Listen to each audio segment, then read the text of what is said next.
குருவே போற்றி, ஒளியும் ஒலியும் எனக்குள் காட்டி உணர்த்திய குருவே போற்றி. ரொம்ப சந்தோஷம். இவர் இந்த அம்மா இவர் விஓவாக இருக்கிறார், திருவள்ளூர் விஓவாக இருக்கார். இந்த அம்மா மனைவியாக இருக்கிறாங்க.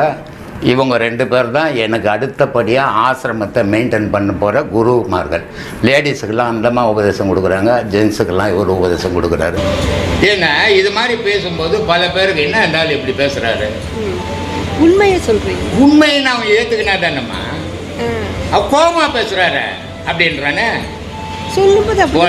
போன மாதம் கிளாஸில் ஒரு பையன் வந்தான், நான் வேலை செய்யக்கூடாது, எந்த கஷ்டப்படக்கூடாது, வாழணும்னு செத்து போயிடணும். அந்த செத்து போனது 1 கோடிக்கு மேலே போயிடுச்சான். ஏன் சொல்கிறேன்னா, வாழ்க்கை சிரமப்பட்டு வாழணும். இந்த உலகத்தில் கொஞ்சம் ஏமாந்தீங்கன்னா நீ கொல்ல போயிடுவ. அப்படிப்பட்ட உலகம் இது. இப்படிப்பட்ட உலகத்தில் நீ உழைக்காமல் வாழ முடியுமா? நீ வாழணும், உன் சந்ததியை வாழ வைக்கணும். அப்போ நீ உழைச்சி தான் ஆகணும். சிரமம் இல்லாத பிறப்பே கிடையாது. ஒரு தாயினுடைய கர்ப்பத்திலேருந்து ஒரு குழந்தை வெளியே வரும்போது அது பிறக்கிறத விட செத்து போயிடலாம். அவ்வளோ சிரமப்பட்டு தான் இவ்வளோண்டு வாயில் இவ்வளோ பெரிய குழந்தை வருது. அப்போது அது எவ்வளோ மல்லு கட்டி எவ்வளோ கஷ்டப்பட்டு அது இந்த பூமிக்கு வந்து விழுது இல்லையா? அப்போ தான் அது அடையாளம் ஆகும். ஆனால் இவ்வளோ சிரமப்பட்டு அந்த தாய் வேதனைப்பட்ட பாரு மறுபிறவி. ஆனால் இவ்வளோ வேதனைப்பட்டு ஒரு குழந்தைய பெற்றுக்கணுமானா அந்த குழந்தை பிறந்ததால் தான் இவளுக்கு அம்மானே பேர் வந்தது. இந்த குழந்தை பிறகுலாம் இவளுக்கு அம்மானு பேர் பிடிச்சது. அந்த பேருக்காக அவள் சிரமப்பட்டான். இவன் உலகத்தில் வந்ததுக்காக இவன் சிரமப்பட்டான். அப்போ சிரமம் இல்லாத வாழ்வே இல்லையா? அதே மாதிரி இந்த உடலை விட்டு உயிர் போகும்போது நீ இருப்பாங்க, நான் போயிட்டு வரேன்னு போகாது. இது அச்சு ஒச்சி, சில பேருக்கு மலம் போயிடும் உயிர் போகும்போது, சில பேருக்கு விந்து போயிடும் உயிர் போகும்போது. அப்போ எவ்வளோ சிரமப்பட்டும் உயிர் போகுது. அப்புறம் சிரமம் இல்லாது எப்படிதான் அப்போ வாழறது? எனக்கு கூட சொன்னான், நான் தெரிஞ்சுப்பேன். அதனால் உலகம்ன்றது சிரமத்தில் வாழறது தான். இந்த சிரமத்தை இறைவன் பார்த்துன்னுக்குறான். உன்னை நல்லா படிச்சினப்பா, நீங்கள் ஒரு தாய் 2 குழந்தைங்க வச்சுங்கிறீங்க.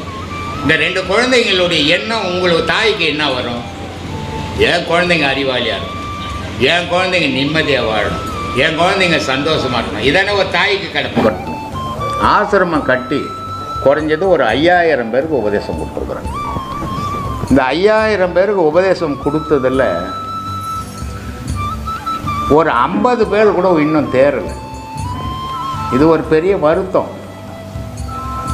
ஒரு 2 வருஷம்தான் ஆகுது. பூந்தமல்லியிலேருந்து துரைன்னு ஒரு சீடர், இன்றைக்கி அவர் உச்ச நிலையில் இருக்கிறார். ஒரு 3 வருஷம்தான் ஆகுது. இங்கிலாண்டில் வதனின்னு அது கடவுளையே பார்த்துட்டு திரும்பிடுச்சு. லக்ஷ்மின்னு ஒரு பொண்ணு, சின்ன வயசு. நாங்கள் ஆன்மீகத்தில் போகிறதுக்கு எல்லாம் முடிச்சுட்டு போனோங்க, வயசாகி தானங்க போனோம் அப்படின்னு சொல்லுவாங்க. அந்த பொண்ணு கிட்டத்தட்ட ஒரு 30 வயசு தான் இருக்குது. அந்த 30 வயசில் பெண்களில் அருமையான பயணம் பண்ணுது. அதே மாதிரி அவங்களுடைய வீட்டுக்கார் மணிகண்டன். இந்த ஆன்மீகம் நான் கற்றுக் கொடுத்ததுக்கு 5000 பேர் கற்றுக் கொடுத்துருந்தாலும் இந்த ஒரு 10 பேரை நினச்சி தான் இன்னும் சொல்லிக்கினே இருக்கிறேன். ஒரு 4 மிட்டாய் வாயில போடுறா அப்படின்னா, என்னது இதுன்னா, இது தாண்டா உனக்கு அது சரியாயிடும், என்னோட க்ளோஸ் ஃப்ரெண்டு போடுறான்னா, என்னது இதுன்னா முதல்ல சொல்லு, மாத்திரை தாண்டா சரியாயிடம்டாண்ணா. எவ்வளோ இது? இந்த பாட்டில் 50 ரூபாடா. குப்பையில போடு. ஒரே வாரத்தில் சொல்லிட்டான் சாமி, குப்பையில போடு. ஒரு மாத்திரை 80 ரூபாய். நான் இந்த வாரம் பூரா எனக்கு சாப்பிடணும்னு டாக்டர் எழுதி கொடுத்தாரு, நான் சாப்பிட்டுன்னு இருக்கேன், அதுவே எனக்கு சரியாகல. 80 ரூபா ஒரு மாத்திரை. டெய்லி 4 மாத்திரை போட சொல்லிக்கிறாரு. என்ன 4 வேளைக்கு சாப்பிட்டுட்டு இருக்கிறேன். மருந்து வேற கொடுத்துருக்காரு, ஊசி போட்டாரு, இவ்வளவும் பண்ணிருக்கிறாரு, எனக்கு சரியாகல. இவர் 4 மிட்டாய் எடுத்து வாயில போட்டு சரியாயிடுச்சு, எத்தனை போடான்றான் என்ன. அப்பதான் நான் நினைச்சேன், அடடா இந்த பகட்டுக்கே உலகம் வாழ்ந்துகிட்டு இருக்குது, நல்லதையே யோசிக்கல, தெரிஞ்சுக்கலையே. இது எப்படிப்பட்ட மாத்திரை இது? நான் அனுபவிச்சு சொன்னாத.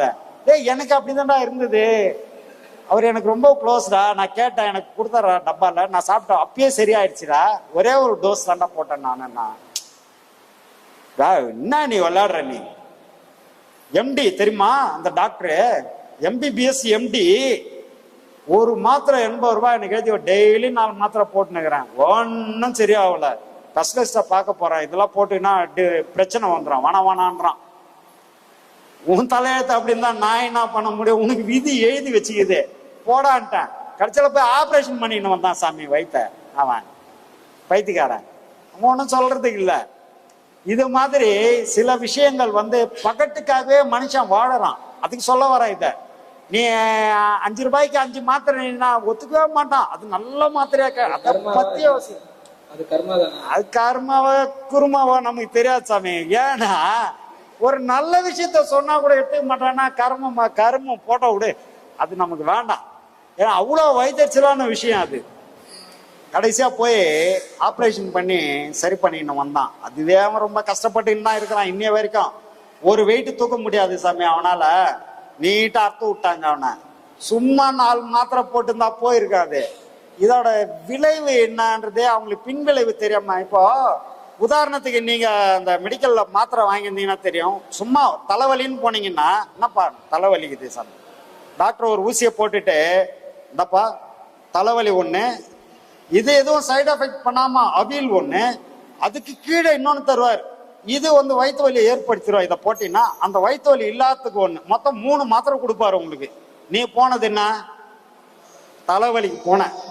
உனக்கு கொடுத்த மாத்திரை என்ன? 3 மாத்திரை கொடுத்தாரு. 3 மாத்திரை, ஒரு வேளைக்கு 3 மாத்திரை, 2 நாளைக்கு 9 18 மாத்திரை உனக்கு கொடுத்தாரு. 18 மாத்திரை, ஒரு 1000 ரூபாய் 500 ரூபாய் ஃபீஸு, 500 ரூபாய் மாத்திரை மருந்து, 1000 ரூபாய் உனக்கு திருப்தியா போயிருக்கோம், வந்திருப்ப. தலைவலி போயிருக்கோம், ஆனா வேற வேற வழியை உருவாக்கி இருக்கோம், அதுக்கும் மாத்திரை கொடுத்துட்டாரு, அதுக்கெல்லாம் சேர்த்து துட்டு வாங்கிட்டாரு. அதனால இப்போ வந்து அந்த 2 நாள்ல உனக்கு சரியாயிடுச்சு.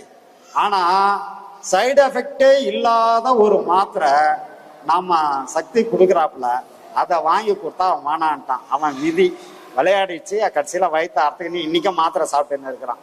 சரி, அது போட்டோம், எங்கேயோ போய் எங்கேயோ வந்துட்டோம். அப்போ என்ன ஆயிடுச்சுன்னா, இந்த ஆடம்பரத்தை விரும்பினா இந்த மாதிரி விளைவுகளை சந்திக்க வேண்டிய சூழ்நிலை வந்துடும். அதனால அந்த ஆடம்பரம் ஆரவாரத்தை தவிர்த்துடுங்க.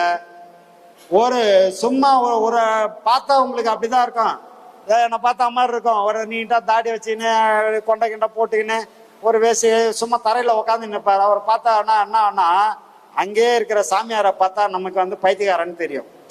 அவர் பைத்தியக்காரமா உட்காந்து கிடக்குறான், உடுப்பா பாவம். ஹோட்டல்ல ரூம் போட்டு 10,000 ரூபாய் உங்களை வந்து ஏமாத்துறான் பார்த்தியா, நல்ல சாமா ஊந்து கும்பிடுவான். ஒரு அம்மா அந்த இதுல கை வைக்கிறா, அப்படி கை வைக்கிறா, அப்படியே ஊந்து போகுது தொமோன்னு பின்னால.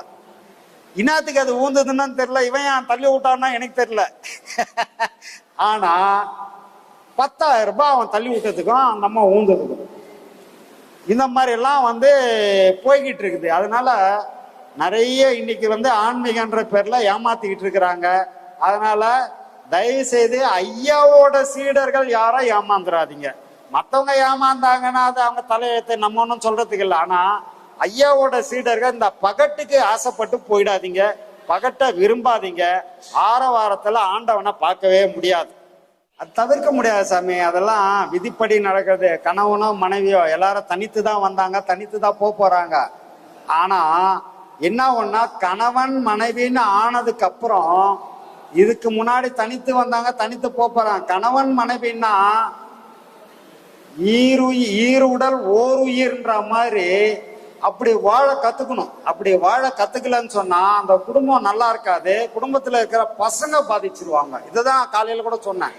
பசங்களுக்கு பாதிப்பு ஏற்படுத்தக்கூடிய வகையில கணவன் மனைவி வீட்டுல நடந்துக்கவே கூடாது. ஏன்னா இவங்க 2 பேர் சண்டை போட்டுக்கிட்டு இருந்தா நாளைக்கு அந்த பசங்க மனசுல ஒரு ஊண்டி அது வந்துடும். இப்ப கல்யாணம் ஆனா சண்டை தான் போட்டுக்கணும் போல இருக்குது, நம்மளுக்கு எதுக்கு கல்யாணமா வேணா கர்மமா வேணான்னு போயினே இருப்பான்.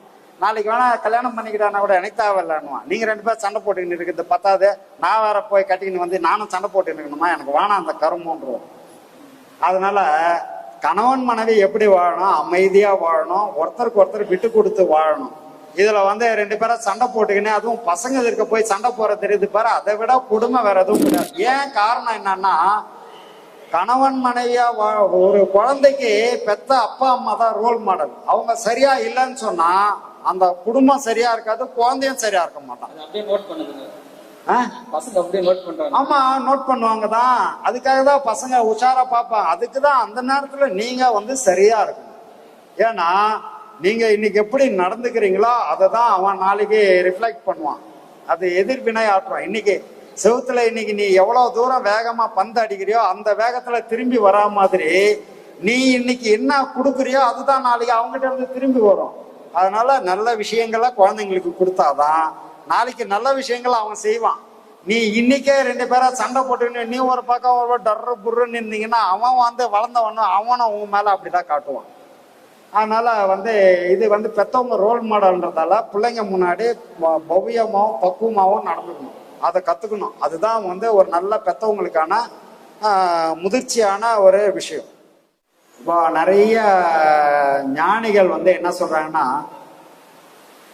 தன்னை அறிய தனக்கொரு கேடு இல்லை, தன்னை அறியாமல் தானே கெடுகின்றான், தன்னை அறியும் அறிவை அறிந்த பின் தன்னை அறிந்து தான் இருந்தானே நான், திருமூலர் பாடல்ல. அதே மாதிரி நம்மளை என்ன சொல்றாங்க அப்படின்னா, உயிர் சிவலிங்கம் அப்படின்றாங்க. சிவலிங்கத்துக்கு நிறைய விளக்கங்கள் இருக்கு. தன்னை அறியும் அறிவை அறிந்த பின் தன்னையே தான் இருந்து அர்ச்சிக்கின்றானேன்னு திருமூலர் ஒரு பாடல்ல சொல்றாரு. அப்போ தன்னை உணரணும் அப்படின்னு சொல்றாரு. இவரு ரமணர் என்ன சொல்ற, உன்னை யாருன்னு முதல்ல கேளு, உன்னை யாருன்னு தெரிஞ்சுக்க அப்படின்னு சொல்றாரு. இத ஒருத்தர் வந்தாரு ஐயா கிட்ட, ஐயா நான் யாருன்னு தெரியணும் அப்படின்னாரு. இது மாதிரி உக்காந்துட்டு இருக்கிறாங்க அங்க கோயிலாண்ட. ஐயா முன்னா கோயிலாண்ட அந்த கிளாஸ் நடக்கும். அவர் நேரம் உள்ள வந்தாரு, உட்கார்ந்தாரு. வேற என்னப்பா ஏதாவது கேள்வி இருந்தா கேளுங்கன்னு ஒன்ன அவர் நேரா உட்காந்து, ஐயா நான் யாருன்னு தெரியணும். நீ யாருன்னு தெரியணும்னு என்ன கேட்டா எப்படிப்பா? இல்ல ரமணர் முதல்ல உன்னை யாருன்னு தெரிஞ்சுக்க, உன்னை யாருன்னு கேளுன்னு சொன்னாரு. ரமணர் சொன்னாரா, நீ போனியா? இல்லையா படிச்சேன். என்ன படிச்ச, எங்க படிச்ச? இந்த மாதிரி படிச்சேன், புக்ல எல்லாம் படிச்சேன். உன்னை யாருன்னு கேளுன்னாரு. சரிப்பா உன்னை யாருன்னு யாருக்கிட்ட கேட்க சொன்னாரு? போலி வகத்துல நித்யானந்தன் ஒருத்தர் உட்கார்ந்து இருப்பாரு, அவர்கிட்ட போய் உன்னை யாருன்னு கேளுப்பா, அவர் சொல்லுவாருன்னு சொல்லி அனுப்பிச்சாரு அவனுக்கு ரமணரு. யாருக்கிட்ட கேட்க சொன்னாரு? நீ எங்க கேட்டுங்கிற உன்னை யாருன்னு? நீ யாருன்னு எனக்கு நான் தெரியும், உங்க அப்பா கிட்ட கேளு, உங்க அம்மா கிட்ட கேளு, உங்க ஊர்ல போய் கேளுற. அப்பா என்கிட்ட கேளு, என்ன யாருன்னு கேட்டீங்க, என்ன கதை உண்டு அப்படின்னு ஒன்ன அவன் திருத்தணுமா? அப்படி இல்லையா, ரமணர் எழுதியிருக்காரு. ஏயா ரமணர் எழுதியிருக்கிறாரு வாஸ்தவம் தான், யார்கிட்ட போய் கேட்க சொன்னாருன்னு எதுவும் எழுதலையா? அதெல்லாம் எழுதலையா? நீ அப்ப ரமணர் நேரா போய் பார்த்து கேட்டு வந்திருப்போம். நான் யாருன்றத யார்கிட்ட போய் கேட்கணும்னு நீ தெளிவா கேட்டுன்னு வந்திருக்கணும் அப்படின்ட்டாரு. ஏன்னா ஒரு பாடமும் வாங்கல, ஒன்னும் வாங்கல, நேரம் எதையோ படிச்சுட்டு வந்தா எதையோ கேட்டதுனால அவரு இது மாதிரி சொல்லிட்டாரு. அவருக்கு ஒரு மாதிரி ஷை ஆயிடுச்சு, கம்மி போயிட்டாரு. இப்போ இதுல ஒரு முக்கியமான விஷயம் இருக்குது. தன்னை யாருன்னு தெரிஞ்சுக்கணும் அப்படின்னு ஏன் இந்த ஞானிகள்லாம் ஏன் இவ்வளோ தூரம் சொல்றாங்க? தன்னை அறிந்து இன்பமுற வெண்ணிலாவே ஒரு தந்திரம் நீ சொல்ல வேண்டும் வெண்ணிலாவேன்னு வள்ளலார் சொல்றாரு. அப்புறம் பாடல்கள்ல சொல்லும் போது திருமலர் ஒரு பாடல் சொல்லுவாரு, மானிட ஆக்கை. இந்த மானிட ஆக்கைன்னா மனித உடல். அன்பே சிவம் மனமே குரு என்றுணர்த்திய குருவே போற்றி, சத்தும் சித்தும் எதுவென்று உணர்த்திய குருவே போற்றி, எனக்குள் இறைவனை உணர வைத்த குருவே போற்றி, நித்திய ஆனந்தமான நித்யானந்த குருவே போற்றி, குரு பிரம்மஸ்ரீ நித்யானந்தரே போற்றி போற்றி, ஆகாமியத்தை உணர வைத்த குருவே போற்றி, இன்ப துன்பம் நாட்டம் எதுவென்று உணர்த்திய குருவே போற்றி. ஈசனை